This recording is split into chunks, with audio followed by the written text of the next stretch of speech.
Hi there, I'm Kevin Parsons and I'm one of the organizers of this grassroots conservation organization unaffiliated with anybody but the river called Rewild the Deerfield River. Our sole mission is to get the upper Deerfield River free of stocked fish from Mass Fish and Wildlife when we presently have a proposal to them for that purpose, and it's entirely science-based. So I'm up here on the upper river. I'm just around the corner from Fife Dam. It's just up there around the corner there. And right here is called Long Pool. And this was an area that had very significant spawning that we found back 8 years ago or so. And it was an area that was being dewatered because of the up and down flows.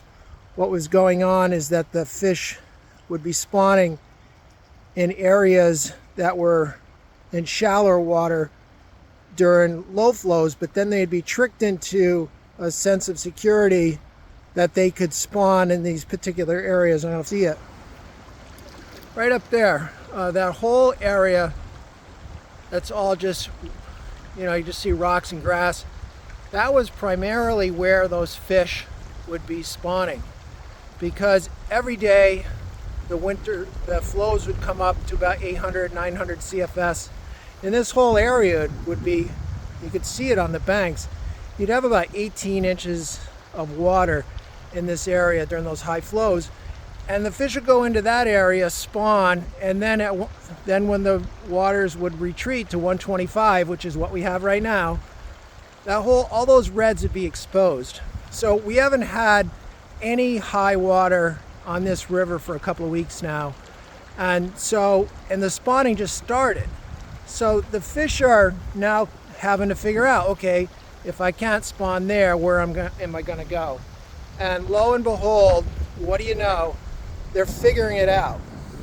And so they've just slid down here. And there's, I don't know, at least a dozen or 15 reds right here.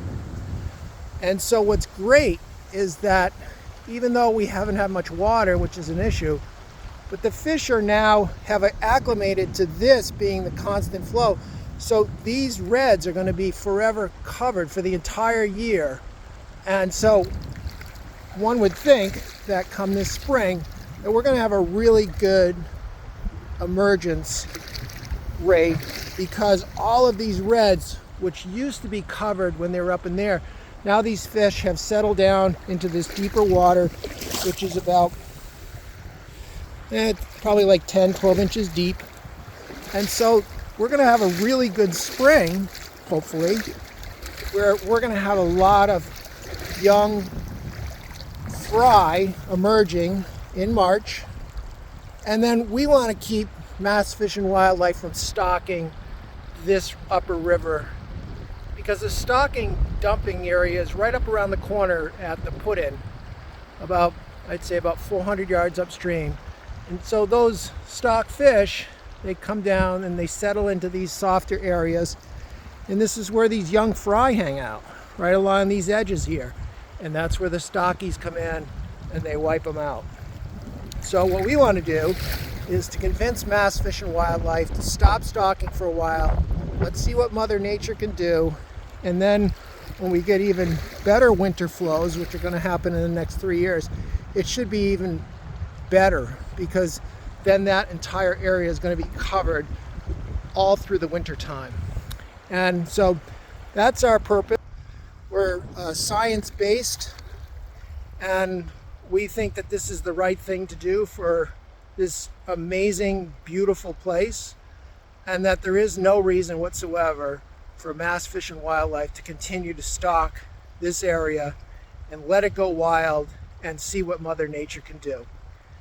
So how you can help is by sending an email to Mass Fish and Wildlife, the Wildlife Board, and you can check out on our Facebook page the information so you can properly get a message to Mass Wildlife Board saying that you support this cause to stop the stalking of thousands of rainbow trout in the upper Deerfield and put them someplace else.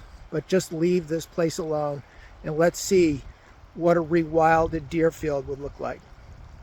Thank you for your attention, and I hope you'll help us out with this important endeavor.